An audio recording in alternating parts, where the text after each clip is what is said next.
अल बडि volunteer फर्स अर्गानाइजेसननि अभारटेकिं ceremony जानानै थाङो बेवहाय मोनथाम आन्चलिक ज' जाफैदों बे बासबारि आन्चलिक काजिगाव आन्चलिक आरो बेनिफ्राय मंगलाजरा आन्चलिक बे आन्चलिकनि बिबानगिरिफ्रा दिनै समायखिरा लायो सतबांसा लायो दिनै अल बड' भलन्टियार फर्स अर्गानाइजेसननि बिबानगिरि महरै हाबा मावलांनो थाखाय दा जों थांखि लादों जोंनि अल बड' एक्ट भलन्टियार फर्स अर्गानाइजेसना गोदो जोंहा 1987आव जि बड'लेण्ड रायजोखौ लानानै सोमावसारदोंमोन उपेन्द्रनाथ ब्रह्म आफादगिरि दैदेननायजों अल बड' स्टुडेन्टस इउनियना दा बै गोदोनि बे बड'लेण्ड जोंनि सेपारेट स्टेट आसामनिफ्राय गावस्रानाय बुरलुंबुथुरनि सा ओनसोलखौ लानानै बे आलादा रायजो खौ सृष्टि खालामनांगौ होननानै भारत संबिजितनि 2 and 3 आर्टिकेल मथै बे रायजोआ सृष्टि जानांगौ होननानै जों गोदोनिफ्राय दाबि खालामबोबाय थादों आरो बे दाबिया 1993 सिम बे दाबिखौ लानानै जोङो आन्दलन खालामबोदों उनाव 1993 आव मोनसे सुक्ति जाबाय बिएसि सुक्ति बेवहाय जोंहा गोजोनथाव जायासै बेखौ जोङो जिरायथ'नाय हिसाबै एक्सपेरिमेन्टेल बेसिसआव जों बेखौ लाथ'दोंमोन बै सुक्तिखौ बै माबाखौ बे एकर्डखौ आरो बेनिफ्राय 2003 आव जोंहा बिटिसि सुक्ति जादों बेवहाय बिएलटिजों जादों ओमफ्राय बिएलटिआ बेवहाय सारेन्डार खालामनानै भारत सरकारजों सावरायदों आसाम सरकारजों सावरायदों आरो बेबायदि सुक्ति जालांदों बिटिसि सुक्ति आरो बे बिटिसि सुक्ति मथै भारत संबिजितनि 6 शिड्युलनि जिथु बेबस्था बे बेबस्था बायदियै बेवहाय डिस्ट्रिक्ट काउन्सिल दानानै लानाय जादों आरो बे हिसाबै district council autonomous district council बेखौ बड'लेण्ड टेरिटरियेल काउन्सिल मुं होनानै मोनसे बिटिएडि मोनसे एरियाखौ लानानै बे सुक्तिया जालांदों दा बेवहाय गोबां माखासे दावगानायनि माखासे बेवहाय प्रभिजन दंब्लाबो माखासे साबजेक्ट माखासे गोहोखौ होनाय जादोंब्लाबो नाथाय बे थोजासे जायाखै जोंनि गोदोनि जा दाबिनाय हास्थायनाय बड'लेण्ड सोरजिनायनि बे दाबिया जाफुङाखै आरो जों नुनो मोनबाय जे जोंहा फुल फेडेरेल स्टेट जायागौमानि जोंनि आखायाव थोजासे गोहो फैयागौमानि जोंहा रैखाथि गैया जोङो हा हुनि रैखाथिखौ जोङो मोननो हाया जोंनि आयेन श्रृंखला बा रैखाथिखौ जोङो मोननो हाया आरो जोंनि सिनायथिखौ जोङो मुलुगाव जों जुदि लाखिनांगौब्ला जोंनि राव हारिमु कृष्टिखौ जों जुदि फेहेरनांगौब्ला गोसारहोनांगौब्ला जोंनो सेपारेट स्टेट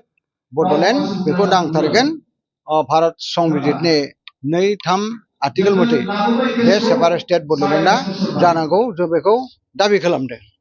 गतिके बेखौ लानानै जों दा जोंनि बे अल बड' एक्ट भलन्टियार फर्स अर्गानाइजेसना जों एवारनेस प्रग्राम लागासिनो दङ मबिलाइजेसन प्रग्राम लागासिनो दङ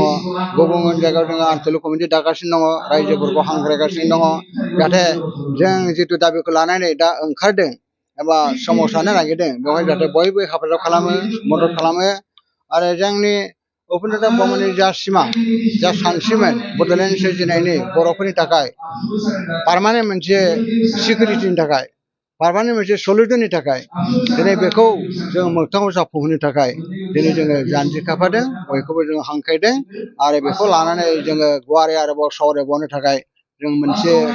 कनभेनसन लादों जोंनि अल बड' एक्ट भलन्टियार फर्स अर्गानाइजेसना फैगौ 21 आगस्ट खालि काजलगावआवहाय चिरां जिल्लायाव गतिके बे कनभेनसनाव जोङो गुवारै जोंनि माखासे दाबि दावाखौ लानानै सेपारेट स्टेट बड'लेण्डनि खोथाखौ लानानै आरो जोंनि माखासे कारेन्ट माखासे इस्यु जेरै हा हुनि माखासे समस्या माखासे एनक्रचमेन्टनि समस्या माखासे एभिक्सननि बाथ्राखौ लानानै आरो जोंनि माखासे फरेस्ट रिजार्भ एरियानि माखासे समस्याखौ लानानै जोङो सावरायगोन आरो सावरायनानै जोङो बेखौ माबायदि राहा लामा लायोब्ला जोङो जोंनि थांखियाव जों सहैनो हागोन जोंनि जिथु दाबिनाय हास्थायनाय बे जाफुंनो हागोन जों बेखौ बेवहाय जोङो स्ट्रेटेजिखौ लागोन होननानै सानदों बेनिखायनो जोङो हांख्रायदों